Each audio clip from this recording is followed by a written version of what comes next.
What is object-oriented programming?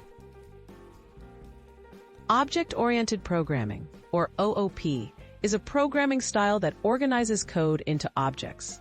Each object represents a real-world thing, like a car or a person, and has its own data and functions.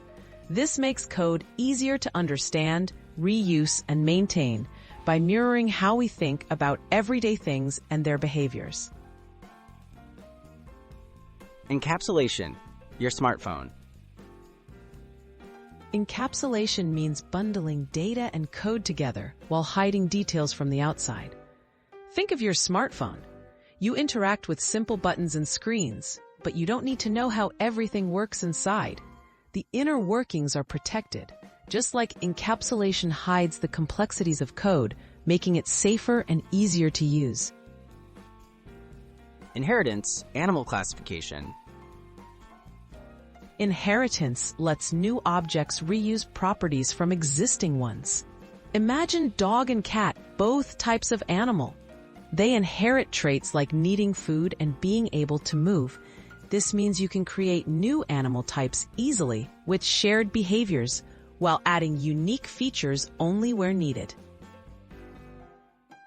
Polymorphism, different remote controls.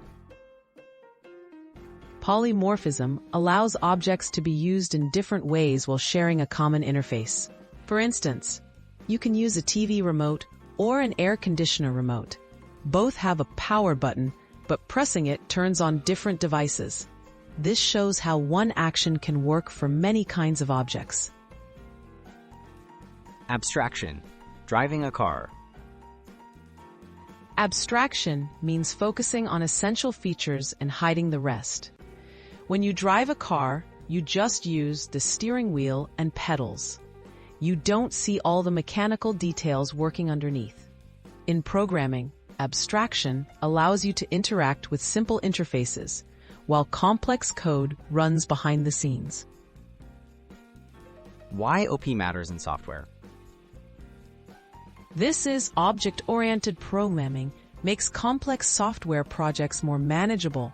Using concepts like encapsulation, inheritance, polymorphism, and abstraction, developers can write code that's easier to read, reuse, and update, and add insights that programming challenges efficiently.